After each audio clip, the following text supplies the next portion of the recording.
Practice example 15.4b talks about the steam iron process used to generate hydrogen gas, which subsequently is used in the hydrogenation of oils to turn them into edible petroleum products, like margarine.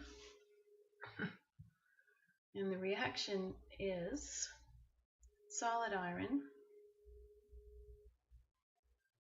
plus a stoichiometric amount of steam. We'll represent that as H2O in the gas. It forms an equilibrium with this iron oxide, Fe3O4.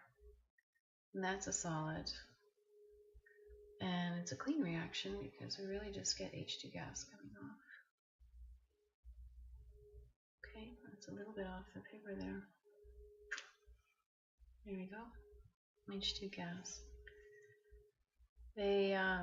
And here's the question exactly. Write expressions for Kc and Kp for this reversible reaction, and how are the values of Kc and Kp related to each other? Okay. Let's look. Kc would be equal to the concentration of H2 to the 4 over concentration of H2O raised to the 4. Okay. And the Kp, since they're both gases, would be the hydrogen gas pressure, partial pressure, raised to the 4 over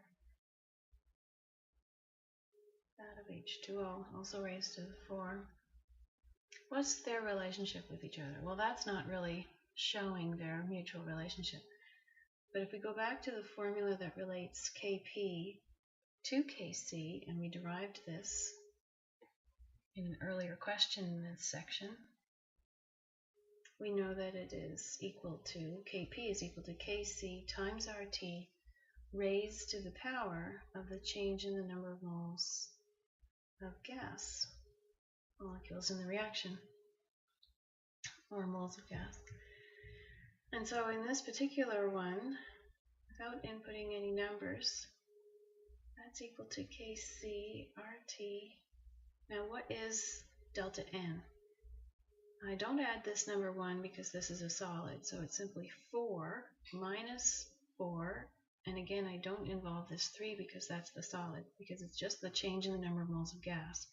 So 4 minus 4, that's 0, and anything raised to the power of 0 is of course equal to 1.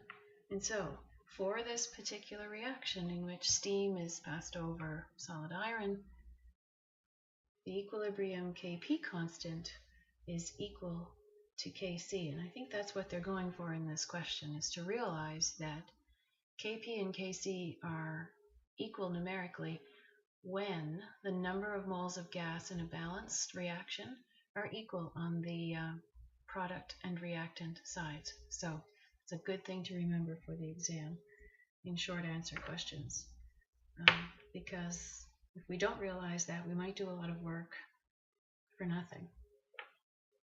Okay, good.